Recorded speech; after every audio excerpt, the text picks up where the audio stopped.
नमस्कार भैया बहन, मैं आचार्य धर्मेंद्र सरस्वती विद्या मंदिर रिंगबांध बौदेवपुर सीतामढ़ी से। आज हम लोग निर्धनता रेखा के बारे में पढ़ने जा रहे हैं। तो चलिए देखते हैं निर्धनता रेखा क्या होता है। तो निर्धनता रेखा एक ऐसी रेखा होती है जिसके आधार पर हम निर्धनता का आकलन करते हैं। यह रेखा एक सर्वमान्य एवं सामान्य विधि है। यह रेखा का निर्धारण आय अथवा उपभोग स्तरों पर आधारित होती है।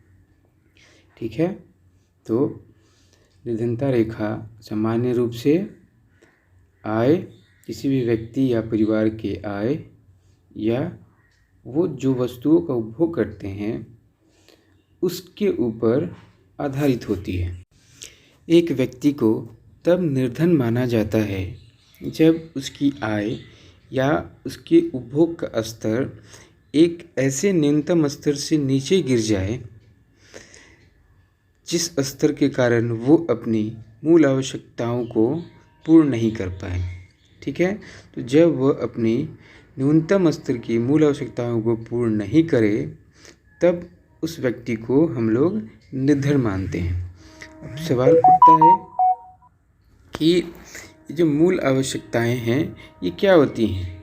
इसके पहले आपको ये जानना चाहिए कि ये जो मूल आवश्यकताएं होती हैं ये समय समय पर या यूँ कहें कि अलग अलग देशों में अलग अलग समय पर यानी अलग अलग विभिन्न कालों में ये अलग अलग होती हैं।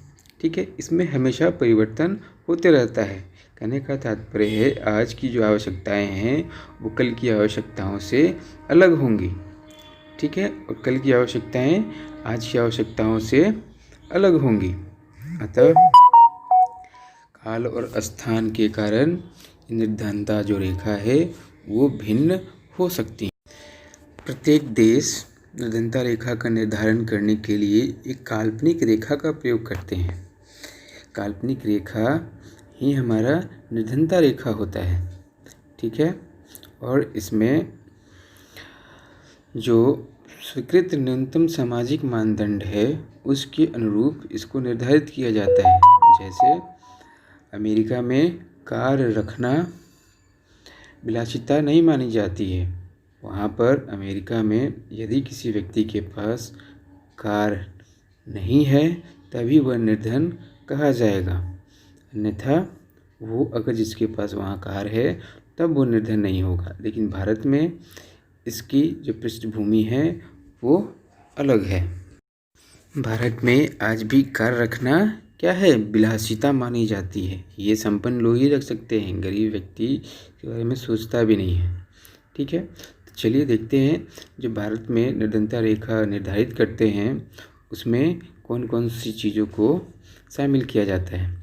तो निर्धनता निर्धारित करते समय हम लोग खाद्य आवश्यकताएं, कपड़ों, जूतों, ईंधन, प्रकाश, शैक्षिक एवं चिकित्सा संबंधी आवश्यकताएं आदि पर विचार किया जाता है। और इनकी जो भौतिक मात्रा एक व्यक्ति के द्वारा जो ली जाती है उसका जो भी मूल्य होता है वो निकाला जाता है। ठीक है, तो रुपए या पैसे में इसका मूल्य निकाला जाता है और उस आधार पर फिर हम लोग निर्धनता रेखा का आकलन करते हैं।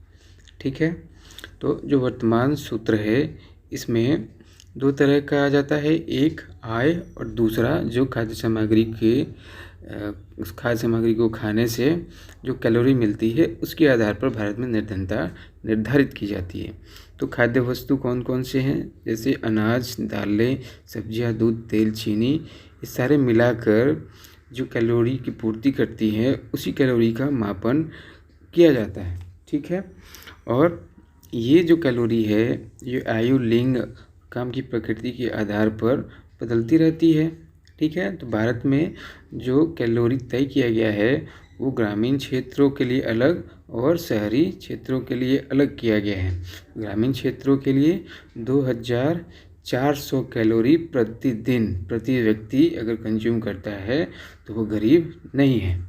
ठीक है, और वहीं जो नगर हैं यानी कि शहर के क्षेत्र हैं वहाँ पर यदि एक व्यक्ति 2100 कैलोरी लेता है या इससे अधिक लेता है तो वह व्यक्ति गरीब नहीं होगा। इन कैलोरी से कम कैलोरी लेने वाला व्यक्ति को यहाँ पर गरीब माना जाता है। ठीक है, ग्रामीण के लिए 2400 कैलोरी प्रति व्यक्ति प्रतिदिन और नगर में 2100 कैलोरी प्रति व्यक्ति प्रतिदिन। ठीक है, ऐसा क्यों है भाई, दोनों में अंतर क्यों है?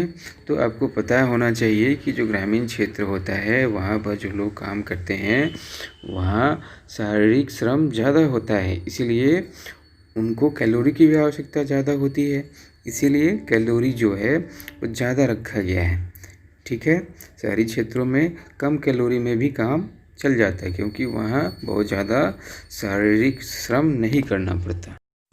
बाज़ार में प्रतिदिन ये जो आवश्यकता की वस्तुएं हैं इनका जो मूल्य है वो बढ़ते जाता है, अतः समय समय पर इन मूल्यों में संशोधन किया जाता है ना, यानी कि जो निर्धनता रेखा है उसमें संशोधन किया जाता है।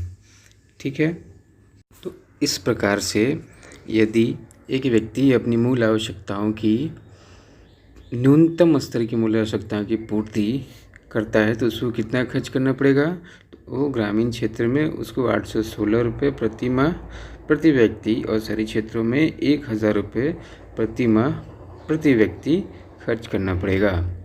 ठीक है, तो आप यहाँ पर देख सकते हैं कि कम कैलोरी कंज्यूम करने के बावजूद भी शहर का जो आय का स्तर है वो 1000 रुपये रखा गया है, वहीं ग्रामीण क्षेत्रों का 816 रुपये रखा गया है। ऐसा क्यों है? ऐसा इसलिए है कि गांवों की अपेक्षा शहरों में जो वस्तुएं होती हैं वो महंगी होती है, उनकी कीमत ज़्यादा होती है।